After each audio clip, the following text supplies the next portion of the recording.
Alright guys, so here I am with a mess of a hair and shit, but today's video is actually going to be about replacing the rack and pinion. I already have my car all set up. I'm actually going to take the rack and pinion out of my trunk right now and get to work. Basically, you guys want to have some precaution when you're doing this by yourself, especially when the vehicle looks like this, you know.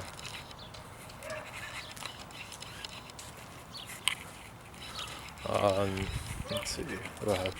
So I already have mostly everything that I need, but in order to do this, you're gonna need some, of course, towels, you know, your basic toolbox, you know, one that looks like this, one that looks like that, with basic tools. I'll tell you the sizes that you need right now, because I already took this off of the red 40, and the red 40 it's pretty basic. It's the same exact one as mine.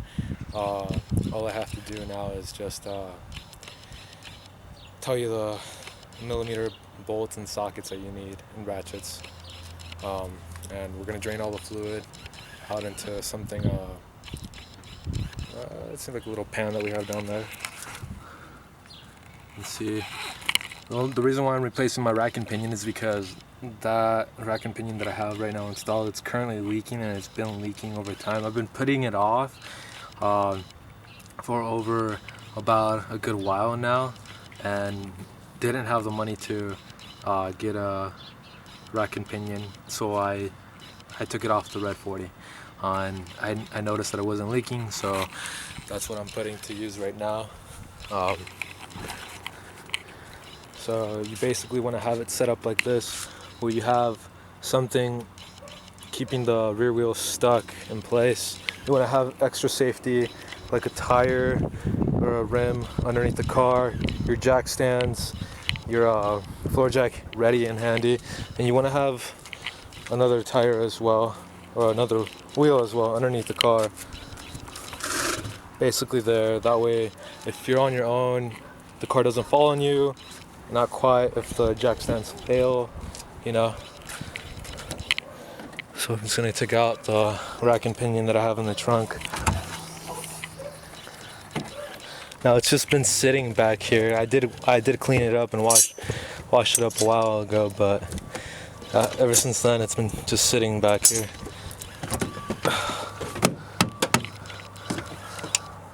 And this thing looks pretty brand new still. Looks like he had it recently replaced on that 40, but he never really told me that, and it was gonna go to waste. So, new rack and pinion.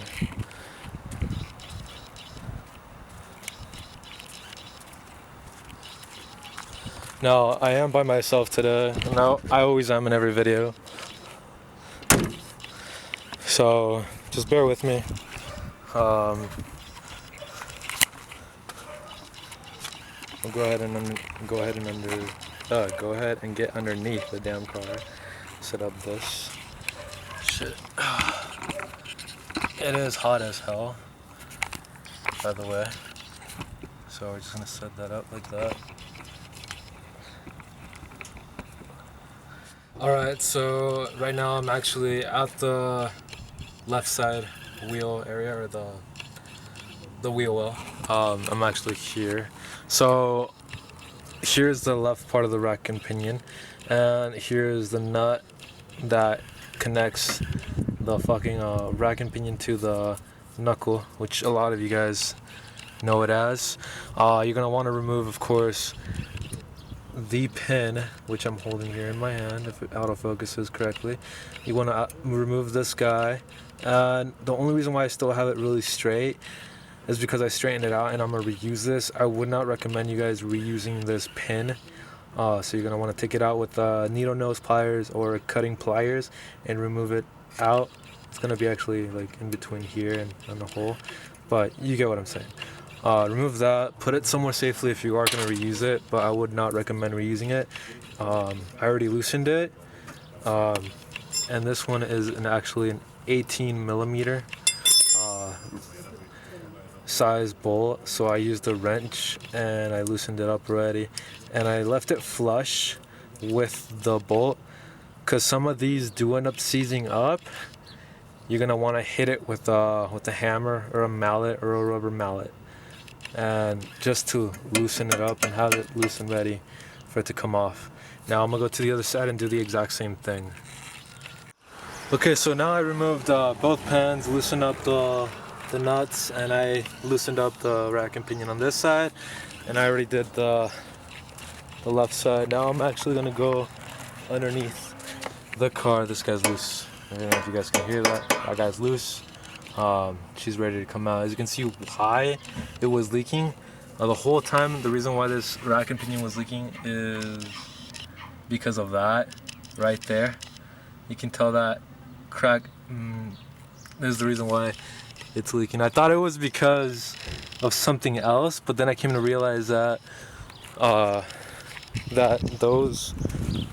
these guys right here, these little springs, are the freaking seals. They are the seals, so nothing leaks or anything whatsoever. And just for that guy to have a crack just made it even like worse. I know my rack and pinion is good, but I'm just gonna replace the whole thing and say fuck it. I feel like this one's in better condition than the other one. So let's get to it. We're gonna get underneath the car, and then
so these two are 18 bolts. It's gonna be an 18 millimeter. They're already loose. They're located right here. And then there's two like oval shaped holes right here. These also contain an 18 millimeter bolt. I'm gonna use, to get to these, I'm gonna use a socket with an extension. And let's see if we can reach them.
Okay, so I kind of had to skip everything and do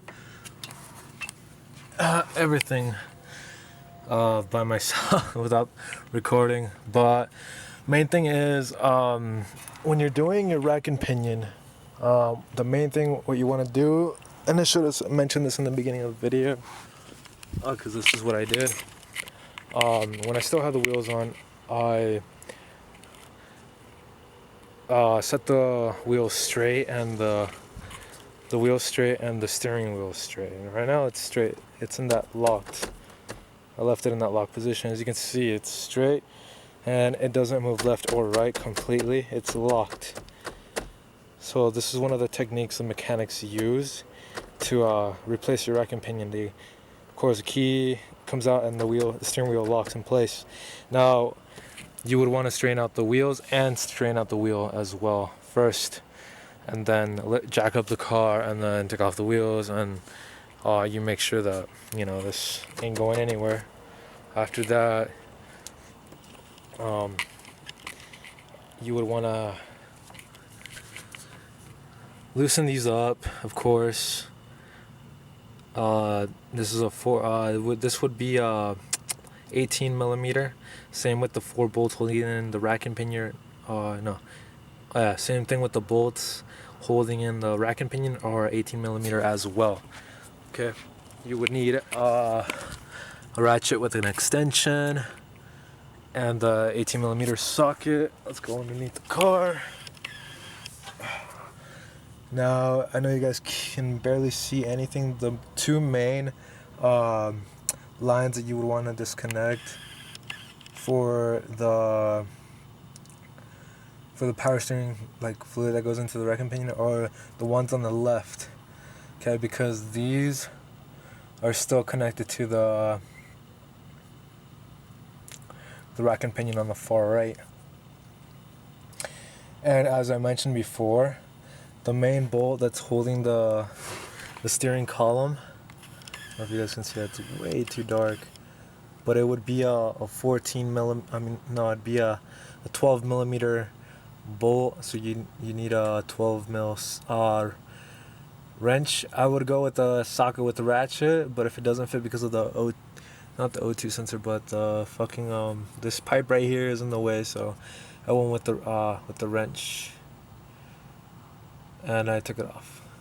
And after that, you wouldn't have to worry about it going anywhere at all, because it's already straight. The wheels are straight.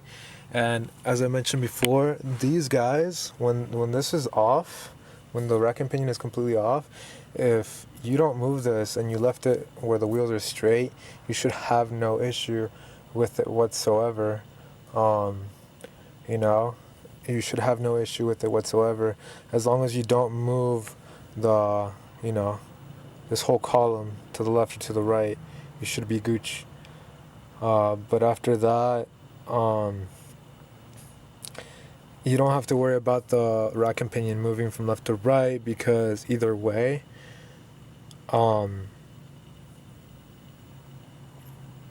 actually, yeah, I say you would. Sorry for saying you wouldn't, but I say you would because, actually, you wouldn't have to worry about the rack and pinion moving from left to right if it was still on the floor, because you would match it up to this length right here.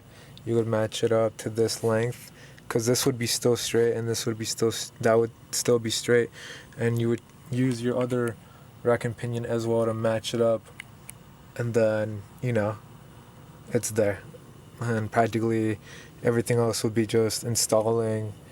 And as soon as what I first would recommend you to do is install the rack and pinion to the steering column. That way it locks into place, and you don't have to worry about this steering rack moving from left to right and moving this column from left to right. You would just bolt it up here, and it wouldn't move. All 4 bolts. You would bolt down the fucking rack and pinion in place, and then after that you would just bolt the freaking